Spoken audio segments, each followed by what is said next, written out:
Bismillah, velhamdülillah, vessalatu vesselamu ala Rasulillah. Süyüktü bir tuğan. Bugünkü sabahımızın teması sanat satam. Sanat degen sözdü köpçülüğü düşüne berbeşi mümkün. Ayrıca jaşlar. Sanat degen al akıl, nakıl söz, nasihat, osiyat degen manileri duyuntat. Bekirinen bizden babalarımız qarının sözün kapkasal degen emes da. Qarının sözünün kapkasal degeni kabına özüңdün bir başlığına en bağlı buyumdu salgan siyahtı, salıp, jaşırıp, anı bir jerge ilip, saktagan siyahtı, qarının, qariyanın degen düşünük ko. Ulu aksakallardın, akılman danışmandardın, akılman danışman sözlerin kudoşol başlıqa salıp saktagan buyumungday жүрек degen çöйçөгüңө sal degen düşünük da. Anda sanat satam degen temanın ayağın manisin. Buyursa azır aytıla turgan bolu ötkön okuyanı bayandagandan keyin balkim genen düşünös. Жақшылап kulak түрüp uğumuz. Yuhka annahu fi yevmi minel eyyam kharaja ahadul ulad. Te ötkön doğruda bir padışa gündördün bir gününde özünün padışalık tacısın zıynattu azemdүү giyimlerin bir otulu özgörtüp kadimkele bazarda iştegen bir sodeger siyahtı giyinip janına az gana jan jökörlerin alıp bazar araladı. Bazarda bara jatıp öte jupunu, öte eski, köp adam köңүл bura berбеген. Jada kalsa tap-takır baş bağıp tiktep karap koyup oğun bir dükөнгө gözü düştü. Жақшылап karasa düköndün içi boş, kuru ele dükön turат. Çınında bazarga çıkkan, soda satık kılam degen insan özünün oturgan dükönün buyum tayım menen, jemek içmek jana başka nerseler menen толтуруп eldi özüne tartış gerek bolчu. Бирок бул дүкөн боп-бош. Derejesi de eşiği de açık. Kalaganıngар kirgile degensip. Anan akırın bul emne bolgon dükön dep toktop baş baksa dükөндүн içinde jertikte oturgan bir top jaşka jetken betlerin bırış baskan ulu aksakaldı gördü.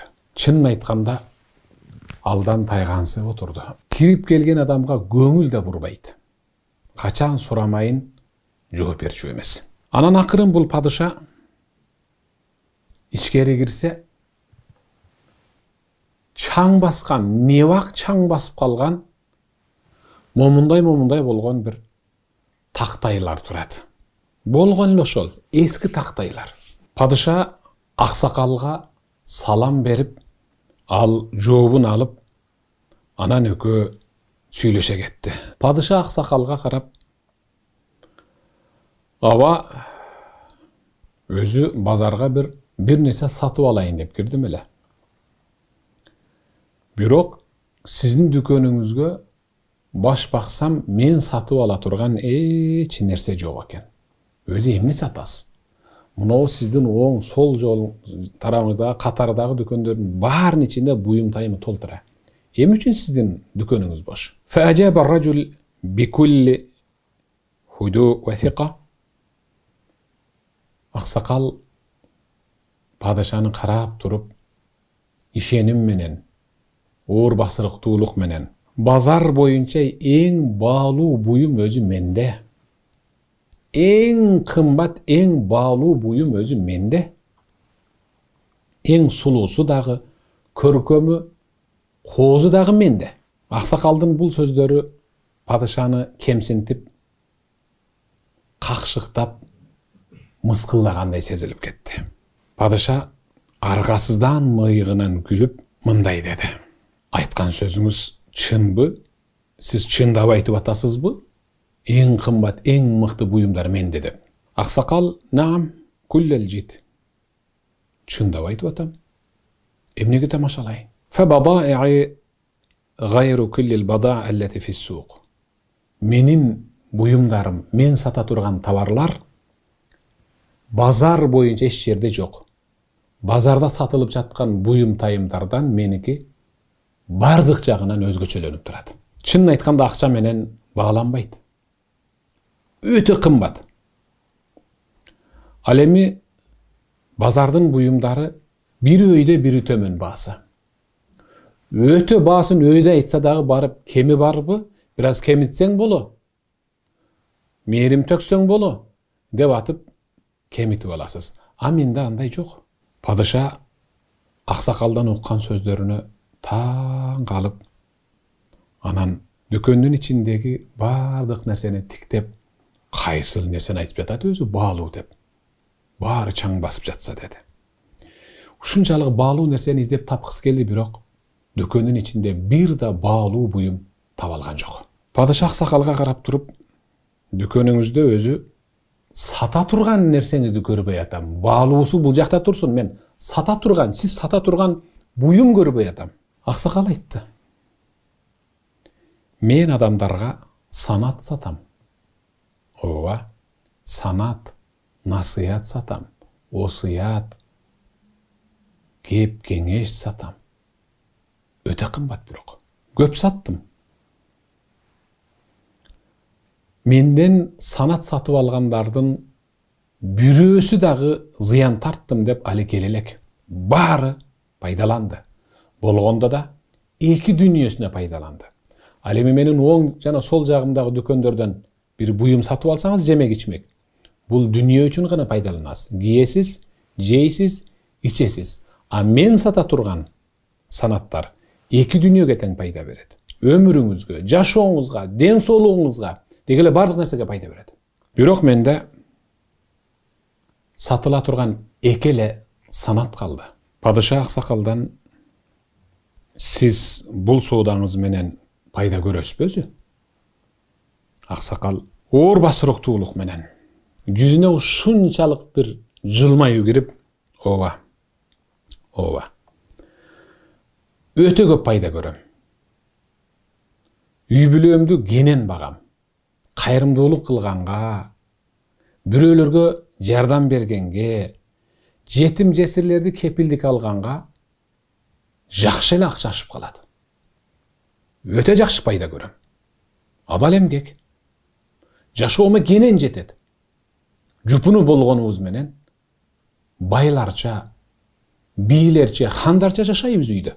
Падыша сатыла турган эки тактайдын бирөөсүн кармап, үстүндөгү чаңын алаканы менен акырын арчып, андагы жазылган бир катар сөздү окуду.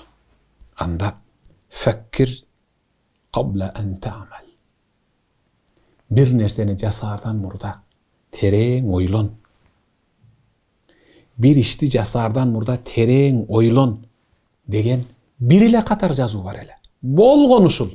Падыша бул сөздү окуп, көпкө ойлонуп туруп, анан аксакалга карап: канчага сатасыз? Баасы канча мунуңуздун? Аксакал: 10.000 динарга сатам. Падыша каткырып күлүп: мени мыскылдап атасыз го. Чындап эле айтып атасызбы же тамашаңызбы бул? Кантип эле ушул чаң баскан бир катар сөзү бар тактай 10.000 динарга сатылсын? 10.000 динарга билесизби? Азыр бул жашоодо 10.000 динарга балким 2 же 3 эң мыкты үй алышыңыз мүмкүн.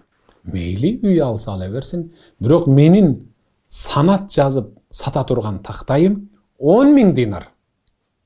Мейли ага, кимдир бирөө бир үй алсын, кимдир бирөө 2 үй алсын. Бирок менин тактайым 10.000 динар. Баасында талашпай эле коюңуз. Анан түшүрүңүз, кемитип бериңиз, арзандатып бериңиз деп убарада болбоңуз. Ой, бул аксакал biraz akıldan tayып қалған го деп падыша ойлап, мейлі bir bağlaşıp көрейін деп içinen. Balkim азыр бұл жерден шығып кетсем, алсаңыз 9,5-ға берем, 9-ға, же 8,5, же 8.000 динарға берем деп арқамдан ерчейді. Андан көрі құрсағы тоқ, көңілі жайында инсанға оқшап шығып кете берейін деп дүкөндөн шығып кетті. Бирок ақсақал дүкөннөн қозғолып та қойған жоқ. 2-3 қадам басып тоқтады падыша, чақырса қайтайын деп. Андан кейін ошентип базар аралап кетті. Ақсақал көңіл да бұрған жоқ. Падыша базарды барын түрі қыдырып, анан ойына bir ой келді. Барып көрсем бі дағы. Қату елі айтып, мен падышамын, арзан бер, же бекер бер деп. Падышалымды ортаға салсам ба? Қой эмне болса дағы бер барайынчы. Көңілінде bir işti жасардан мұрда терең ойлон деген сөз тақыр кетпей қойды. Анан негедір көңілі жұмшарғансып, мейлі алсам алайыншы осы санатты. Балким пайдасы тиіп қалар, деді да, дару артқа қылшақтап қайтып, ақсақалдың дүкөніне келді. Келген учурда ақсақал, о, келдіңіз бе деп та сүйінген жоқ. Баяғында елі оор басырық туулық менен тиктеп, башы икеп, ойлондың бұ басы жөнінде дегенсіп қойды. Ақырындық менен санат жазылған тақтайдың бетіндегі чаңды қолындағы шүпірек менен таза арчып bir баштыға салды дағы, падышанын қолына беріп тұрып, 10.000 динарды есептеп алды, bir тиында кемітпестен. Падыша алған тақтайын қолтығына қолтап шығарда, ақсақал, мен бұл санатты bir шарт менен саттым сізге. Оғып қойыңыз. Падыша, алем не болған шарт? Да қандай шарт қойып ата сатқаныңызға? Ақсақал айтты. Ар bir сатарман, bir бұйым сатарда, момыны тигінде қылып қолдыңыз, мұны момында қылып қолдыңыз деп айтатта. Мен де айтып қойайын ошондай қылып. Ақсақал айтты. Бұл санатты үйіңізге барып, үйіңіздің бардық жеріне жазып шығыңыз. Сыртына, кире беришке, чыга беришке, ички дубалдарға, жатақ бөлмеңізге, қонақ күтүүчү, айтор бардық жерге, ашқанаға, жолго, қорғаныңыздың içine де жазып қойыңыз. Жада қалса киіміңізге, табағыңызға, бардық нәрсеңізге жазыңыз. Жазу оңай эле, bir қатар сөз, қысқа. Падыша ақсақалдың бұл сөзіне анчейін көңіл бұра бермеді. Бұл эмне болуп алжып қалған ақсақал? Бирок хан сарайына келгенде ақсақалдың бардық жерге жазып қойыңыз. Унутпаңыз. Эки дүниеңізге пайда берет. Жашооңузга, ден соолугуңузга, тирүүлүгүңүзгө, падышалыгыңызга жардам берет. Деген сөзү кулагынан кетпей, уазирин чакырып, эң мыкты көркөм жазуучу жазарман алып келип, мына санатты бардык жерге жазып кой деди. Ички дубал, сырткы дубал, кире бериш, чыга бериш жада калса, падышанын кийиминин алды жагына, арка жагына, тажысына дагы, жерге, бардык жерге жазып таштады. Арадан ай, жыл өтүп, анан bir күнү падышанын улуу уазири, бул дегени падышанын кооптуулугун сактап, кооптуулугуна жооп берүүчү, көзөмөл кылуучу, армиянын жетекчиси болгон уазири кыянаттык кылып падышаны өлтүрмөй болду. Кантип өлтүрсөк, жоокерлерден бирди киргизейин десем, ички уазирлер эмнеге келдиң, ким жөнөттү, эмне сөз менен келдиң деп киргизбей коюшу мүмкүн. Андыктан аргасын табайын деп ойлонуп олтуруп, падышанын жеке чач алуучусун, чач тарачын чакыртты. Anın oğuna, soluna ötüp, aldına olturup, arkasını taптap, en çoğun summadagı akçanı sunuştap oturup, padişanı sakalın kıskartıp, moylosun alıp jatkan uçurda, kurç ustaraң menen padişanı muzdap ber dedi. Bolgon uşul. Kalagan akçаңды, suragan nerseңди berem dedi. Oy boyuna koyboy, Çaştaraçты makul kılıp anan Çaştaraç bir günü ubadalangan tağıragı padişanın sakalın kıskartıp, moylosun alıp, çaşların kıskarta turgan belgilengen günü al Han sarayga geldi. Çaştaraç algaç kirip kele jatkanda sırtkı darvazanın sırtında taptakır murda görбөгөн bir жазуу turuptur. Bir nerseni jasardan murda tereң oylon. Oylonboy jasap alıp ömür boyu ökünüşte kalıp ketpe degendey mıktı жазуу turuptur. Bu emne degen жазуу? Bir nerseni jasardan murda tereң oylon. Han saraydın korosuna girgende koroğun içindeki duvaldın barında жазылуу ele. Bardıq nersede жазылуу ele. Han saraydın içine girdi. Duvalda da жазылуу. Oy kokuy, bu emne bolgon nerse? Görgüm gelbeyt bunu dep. Eki kol menen eki gözün jan eki jagын bassa, tosup, jer karap basayın dese, gilemlerden beri ошондой жазуу ele. Bu emne bolgon жазуу? Maga aytılıp atat ko? Maga aytılıp atat. Padişanın göz açılıp kalgan mı? Biz uazir ekөөbüzdün сүйлөшкөн сөздү бирөө жеткирген, же uazir meni jamanatты kılış üçün meni makul kılıp, anan meni satıp, meni bu жерден жок kılıpmay. Bir oy, aram oy var okşayt uazirdin degen oyga geldi. Uazirdin, içki uazirdin ruhsatı menen padişanın jeke oturgan bölmösüne girdi. Kel, ubakıt geldi. Emnege geçigip жүрөsүң degen öktөm süylөгөн padişanın sözüne bir selt etip çöçüp aldı. Titirөөдөн, сүрдөөдөн, korkudan ulam gözü tunargansıp padişanın aldına çök düşüp oturdu. Başını kötörüp padişaha karaganda padişanın giyimlerinin aldında "Fekkir qabla en ta'mal." Bir işti jasardan burada tereң oylon degen sözler жазылуу ele. Бұл сөздü okugandan keyin dagı da kalçıldak basıp, titirek basıp, apqarıp, süylöyin dese taptakır süyley alбай kıynaldı. "Kan alıp kelgile" dep padişa kol çangsap buyurganda murdatan dayardalgan özünün ustarasını alıp geldi. Ova, al ustara menen dayım Çaştaraç padişanın atayın özüne dayardalgan oşol ustara menen çaçını alıp sakallarını kıskartıp moylosunu alıp beretele. Бұл сандыкчанын sırtında dağı bir işti jasardan murda tereң oylon degen жазуу.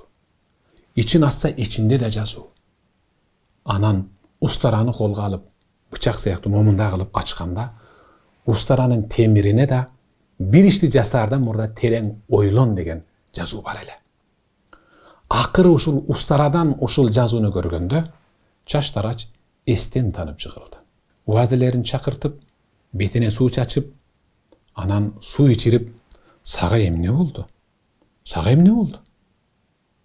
Bir jerin oorup atabı? Kirgende ele öňüň başkaça ele titirep, kalçıldap, süyley alбай apqarıp, emne bolup atat saga? Je birөө bir nese dedibi?" Akırın özün basıp, "Padişam, amansızbı? Densoluğuňuz jakşybı?" "Owa, men jakşymyn. Men jakşymyn." "Saga emne oldu?" "Geçiresiz, padişam. Men bugün jaman oy, aram oy menen gelgen bolçumун.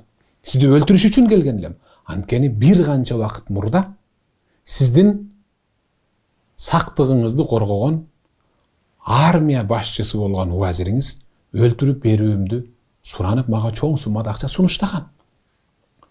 Makul bolup Han sarayga gelgenden başlap dualın sırtı içi, basıp жүрgön jolum, jada kalsa gilemler, sizdin giyiminizde akır ayagında ustara salangan sandıktın sırtı içi, en ayagında ustaranın da betine bir işti jasardan murda tereň oylon degen sözdü görüp men jönünde aytılıp atat okşoyt dep esten tandım. "Geçires padişam. Men özü aram oyda gelgen bolçumун. Meni geçires" dep jer çapçı ыйлады. Padişa daroo чоң уазирин кармап келип аны азаптоого буйруду. Уазири иштен четтетилип, зынданга түшүп, үй мүлкү бүт бардыгы талап тоноого алынып, падышалык өткөрүлдү. Ал эми Чаштарашка кечирим берилип, мурдагыдай иштей берүүгө уруксат берилди. Баякы аксакалдын бардык жерге жазып коюң дегенинин мааниси, пайдасы мына бүгүн мен тирүү калдым. Эгер бул сөздөр болбогондо, анда Чаштарачым бүгүн мени койдой эле муздап салмак экен. Падышалыгым тонолуп, үй бүлөм быт-чыты чыгып өлтүрүлмөк экен. Кой, эсимдин барындай тегимди жаап, текеберденбей дароо базарга жөнөйүн. Баягы санаттын экинчисин дагы алып келейин. Балким аксакалдын алдында дагы көптөгөн тактайларда жазылган санаттар бардыр. Алып келип, жашоому, дүнүйөмө, ахиретиме пайдаланайын деп, анан жан жөкөлөрүн алып базарга жөнөдү. Базарга кирип келген учурда важада дүккан муглак. Дүкөндүн сыртынан кара кулпу салынып, жабык экенин байкады. Жанындагылардан качан ачат? Аксакал качан келет? Деп сураса, жок, ал эми келбейт. Анткени ал киши кайтыш болгон. Өтүп кетти. Көз жумду. Ошондо падыша эки колу менен чачын мыжыгып, неге ошондо экинчи насаатты албадым? Балким мен албай койгон экинчи насаат мени бейишке кантип оңой олтоң киргизе турган сөз бар эле. Ушунчалык өкүндү. Өмүрүнүн аягына чейин ошол аксакалдын дүкөнүндө сатылбай калып кеткен экинчи насаат, санат сөздү издеп жүрүп өтүп кетти. Ким ал деле, каердик инсан ал деле деп такыр таппай өтүп кетти. Балким түшүнгөн чыгарсыз, санат сатам дегенди. Сиздин YouTube каналыңызда, сиздин телефонуңузда сабактарыбыз бекер берилип атат. Санат, акыл, кеп, кеңеш, насаат, осуяттар байма-бай чагылдырылып атат. Кудушул бир ишти жасаардан мурда терең ойлон деген жазуу сыяктуу ар бир сабагыбызды өзүңүздүн эки дүнүөлүк жашооңузга кадимкидей гүл азык, камылга кылып пайдаланың. Мунул сабакты кийин угам. Бул мен жөнүндө айтылган окшойт. Уккум келбей атат деп өмүр бою өкүнүчтө калып кетпең. Сиз пайдаланбасаңыз, сиздин жаныңызда сизге кошулуп угуп отургандар да пайдаланып калышы ал айдан ачык. Биз бекер таркатып, кайрымдуулук кылып жаткан бекер санаттарды сиз да бөлүшүп себепчи болуң. Ассаламу алейкум ва рахматуллахи ва баракатуху.